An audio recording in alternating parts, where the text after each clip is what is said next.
प्यारे बच्चों, कैसे हैं आप? आशा है आपके ग्रीष्मकालीन अवकाश अच्छे रहे होंगे। आपके विद्यालय खुल गए हैं। हम आपको कक्षा 10वीं विषय गणित के सभी अध्याय वीडियो के माध्यम से भेज रहे हैं, तो आप इन्हें अच्छे से समझिएगा और साथ ही बिना कोचिंग के आप अच्छे अंक अर्जित कीजिए। यदि आपको कोई प्रश्न समझ में ना आए तो आप हमें YouTube में मैसेज कीजिएगा। साथ ही हम इस वीडियो की PDF भी डिस्क्रिप्शन लिंक में दे रहे हैं, तो आप नोट्स बना लीजिएगा। अभी तक आपने यदि हमारे चैनल को सब्सक्राइब नहीं किया तो कर लीजिएगा। अब हम देखेंगे वास्तविक संख्याएं। आपका जो गणित में पहला अध्याय है उसका नाम है वास्तविक संख्याएं। तो ये क्या कहलाती हैं? तो सबसे पहले हम कक्षा 9वीं में चलें तो आपने प्राकृत संख्याएं पढ़ी हैं जो 1 से शुरू होती हैं, 1 2 3 डैश डैश। पूर्ण संख्याएं जो 0 से शुरू होती हैं, 0 1 2 3 डैश डैश। पूर्णांक संख्याएं सभी ऋणात्मक और धनात्मक पूर्ण संख्याएं मिलकर के पूर्णांक संख्याएं बनाती हैं। परिमेय संख्याएं वे संख्याएं जिन्हें हम P/Q के रूप में लिख सकते हैं, जहां P और Q कोई पूर्णांक हो और यहाँ पर Q का मान 0 नहीं होना चाहिए, हर 0 नहीं होना चाहिए। साथ ही P और Q सहअभाज्य हों, अर्थात P और Q का कोई ऐसा उभयनिष्ठ गुणनखंड ना हो जो P और Q को काटे। ये परिमेय संख्याएं कहलाती हैं। अब हम देखें अपरिमेय संख्याएं। तो वे सभी संख्याएं जो परिमेय नहीं हैं वो अपरिमेय संख्याएं, जैसे x, e, करनी 2, करनी 3, ये सभी अपरिमेय संख्याएं हैं। इन्हें हम P/Q के रूप में नहीं लिख सकते। अपरिमेय संख्याओं का दशमलव निरूपण अनावर्ती अशांत होता है, यानी दशमलव के बाद जो हमें प्रसार मिलेगा वो अनंत मिलेगा और अनावर्ती होगा। ये सब आप कक्षा 9वीं में पढ़ चुके हैं। अब हम कक्षा 10वीं में देखें तो कक्षा 10वीं में सबसे पहले हम देखते हैं यूक्लिड विभाजन प्रमेयिका। प्रमेयिका क्या कहलाती है? वास्तव में प्रमेयिका एक सिद्ध किया हुआ कथन है जिसे हम अन्य कथन को सिद्ध करने में प्रयोग करते हैं। अब देखें यूक्लिड प्रमेयिका है क्या। दो धनात्मक पूर्णांक a और b दिए रहने पर ऐसी अद्वितीय पूर्ण संख्याएं q और r विद्यमान हैं कि a बराबर bq धन r, जहां r 0 से बड़ा या बराबर है और b से छोटा है। अब यह जो यूक्लिड प्रमेयिका है a बराबर bq धन r, तो ये आपको अभी समझ में नहीं आएगी, बड़ी अजीब सी लग रही है। तो चलिए हम इसको दूसरे विधि से समझें। तो सबसे पहले हम भाग देखें। तो मान लीजिए हमें 83 में 9 का भाग देना है। तो 9 का हम भाग देंगे तो 83 में 9 का भाग देने के लिए 9 बार हम भाग देंगे तो आएगा 81 और घटा देंगे तो शेष फल आएगा 2। तो क्या हम 83 में 9 का भाग 8 बार दे सकते हैं? तो शेष फल आएगा 11। तो ध्यान से देखिए, यहाँ जो 11 है यह भाजक 9 से ज़्यादा है, इसलिए यह विधि सही नहीं है। ये पहली वाली विधि सही है क्योंकि यहाँ पर जो 2 है वह 9 से भाजक से छोटा है, शेष फल भाजक से छोटा है। अब हमने 83 में 9 का भाग दिया था तो हमें ये मिला। अब हम कहें हमें 83 चाहिए और ये संख्याएं हमको दी हैं, भाज्य, भाजक और शेषफल। तो 83 कैसे निकालेंगे? तो भाजक में हम भागफल का गुणा करेंगे, 9 गुणे 9 और शेषफल जोड़ देंगे तो धन 2 आ जाएगा। अब 9 नाम 81 और 2 जोड़ दीजिए तो हो गए 83। अब इसको देखिए और आप यूक्लिड प्रमेयिका देखिए। तो ध्यान से देखिए, a की जगह अगर हम 83 पढ़ें, b की जगह हम 9 पढ़ें, q की जगह हम 9 पढ़ें और धन r यानी शेषफल की जगह हम 2 पढ़ें, तो देखिए 2 जो है वह 0 से बड़ा है और b यानी हमारा जो b का मान है वो कितना था 9 भाजक, तो इससे छोटा है, तो 2 9 से छोटा है। तो इस प्रकार आपको ये यूक्लिड प्रमेय का समझ में आ गई होगी। अब क्या r का मान 0 हो सकता है? तो हाँ, हो सकता है। यदि पूरा भाग जाता है तो यहाँ पर r का मान 0 होगा, तो दूसरे वाले भाग में हम r का मान 0 है। तो इस प्रकार इसी को हम यूक्लिड विभाजन प्रमेय का कहते हैं। अब हम देखें इसका उपयोग क्या है। आप कहोगे तो इसके अब हम उपयोग की चर्चा करें। तो सबसे पहले हम पिछली कक्षाओं में महत्तम समापवर्तक HCF कैसे निकालते थे, तो आप सबने गुणनखंड विधि से सीखा होगा। जैसे हम कहें कि 30 और 8 का महत्तम समापवर्तक निकालिए, तो सबसे पहले आपने 30 के गुणनखंड निकाले, 2 गुणे 3 गुणे 5। 8 के निकाले, 2 गुणे 2 गुणे 2। अब आप क्या करते थे, जो कॉमन उभयनिष्ठ गुणनखंड है उसी को हम क्या बोल देते थे, HCF। तो दोनों गुणनखंड में देखिए 2 यहाँ भी है और 2 यहाँ भी है, तो ये उभयनिष्ठ आ गए, तो इसलिए HCF हो गया 2। तो आप कहोगे कि यूक्लिड जो विभाजन प्रमेय का है इसका उपयोग कहाँ, तो इसका वास्तविक उपयोग महत्तम समापवर्तक में होता है। तो अभी आप चलिए अब हम यूक्लिड एल्गोरिथम विधि एक उदाहरण में विभिन्न चरणों का प्रयोग करते हुए सीखें। 8 और 30 का हमें महत्तम समापवर्तक निकालना है। तो पहला चरण है, इसमें 8 और 30 में 8 छोटी संख्या है, तो 8 को हम भाजक बनाएंगे और 30 में हम इसका भाग देंगे। तो ये पहला चरण हो गया। अब 8 का जब आप 30 में भाग दोगे तो 3 बार भाग जाएगा, 30 में से 24 घटाया तो शेषफल 6। अब द्वितीय चरण, जो आपका पहला भाजक है 8 में आप 6 से भाग दीजिए, तो भाग देने पर भागफल 1 आएगा, 8 में से 6 जाएंगे तो बचेगा शेषफल 2। अभी शून्य नहीं आया शेषफल।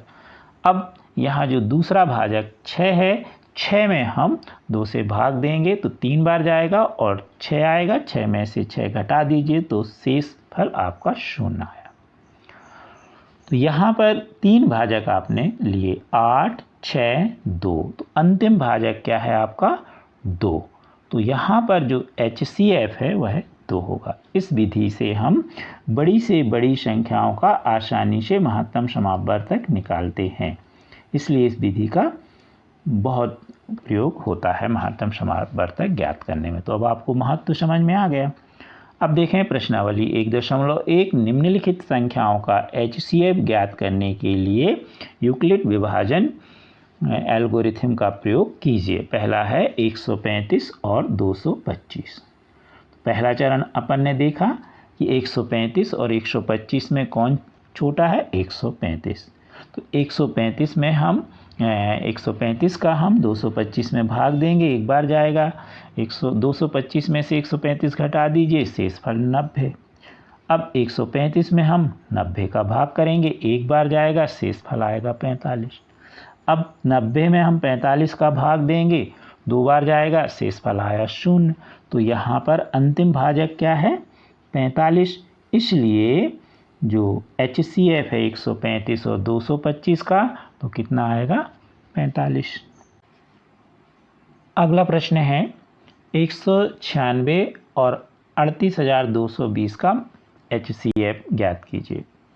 तो पहले चरण के अनुसार 196 छोटी संख्या है, तो इसे हम भाजक बनाएंगे और 38,220 में हम जब भाग देंगे तो पहली एक बार भाग जाएगा, 196 आएगा, घटा दीजिए तो आएगा 186। अब यहाँ से आप 2 उतार दीजिए। अब 9 बार भाग जाएगा तो आएगा 1764, घटा दीजिए तो 98। अब आप यहाँ से 0 उतार दीजिए और भाग दीजिए तो 5 बार भाग जाएगा तो आएगा 980 और शेषफल आएगा 0।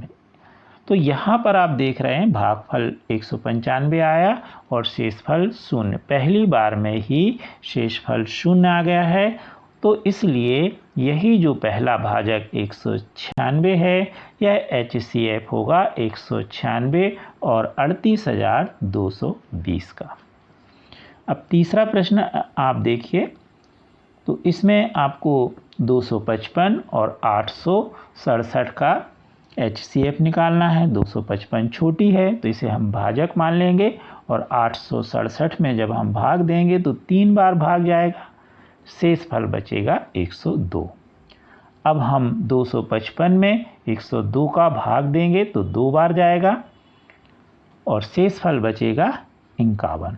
अब 102 में हम 51 का भाग देंगे तो 2 बार भाग जाएगा और शेष फल बचेगा 0। तो यहाँ पर अंतिम भाजक क्या है? 51, इसलिए इसका HCF 867 और 255 का क्या होगा? 51। तो अब हमें विश्वास है कि आपसे यूक्लिड विधि से आसानी से संख्याओं का महत्तम समापवर्तक बन जाएगा। इस प्रकार की अन्य जो भी बहुत सारी संख्याएं लीजिए और उनके HCF निकालिए, आसानी से समझ में आएगा।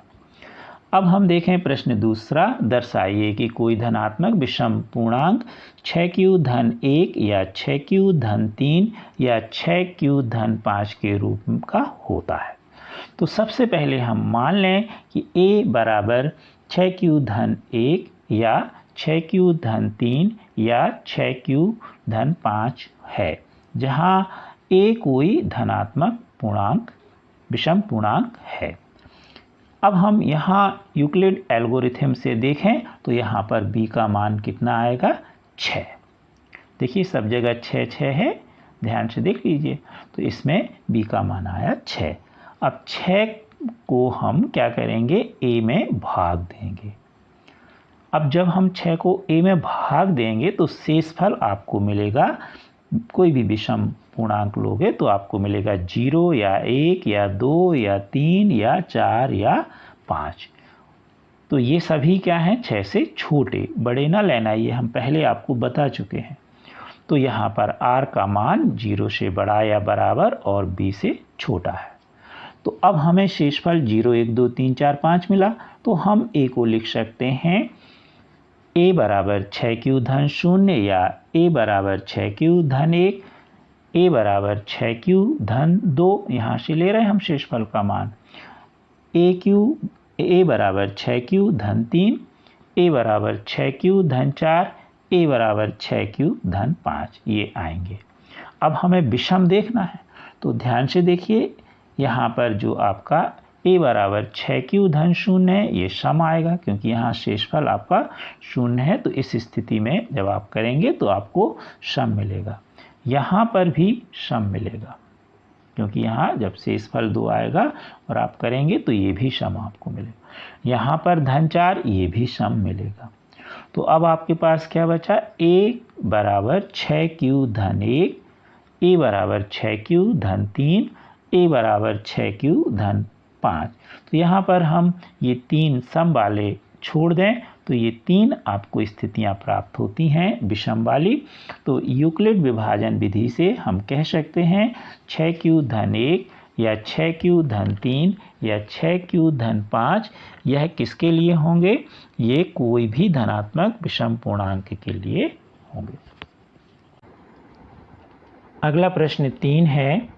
किसी परेड में 616 सदस्यों वाली एक सेना आर्मी की टुकड़ी को 32 सदस्यों वाले एक आर्मी बैंड के पीछे कार्य करना है। दोनों समूहों को समान संख्या वाले स्तंभ में मार्च करना है। उन स्तंभों की अधिकतम संख्या क्या है जिसमें वे मार्च कर सकते हैं? तो इसके लिए हम स्तंभों की अधिकतम संख्या के लिए HCF निकालेंगे 616 और 32 का। तो यूक्लिड विधि से देखें 32 छोटा है तो 32 को हम भाजक बनाएंगे और 616 में हम भाग देंगे। तो सबसे पहले एक बार भाग जाएगा, 32 आएगा, घटाएंगे तो हमारे पास बचेगा 29, उतारी लाई 6। फिर भाग देंगे तो हमारे पास 9 बार भाग जाएगा और यहाँ पर आएगा 288, घटाएंगे तो शेषफल आएगा 8। अब यह जो शेषफल 8 आया है, अब 32 में हम 8 से भाग देंगे तो भागफल आएगा 4 और 32 आएगा, 32 में से 32 घटाइए तो शेष फल आया 0। तो यहाँ पर अंतिम भाजक क्या है? 8। तो निश्चित तौर पर HCF हुआ 8, तो स्तंभों की अधिकतम संख्या होगी 8। आप हमारे चैनल को सब्सक्राइब अवश्य कीजिए। अगले वीडियो में हम जल्द ही मिलते हैं। Thank you.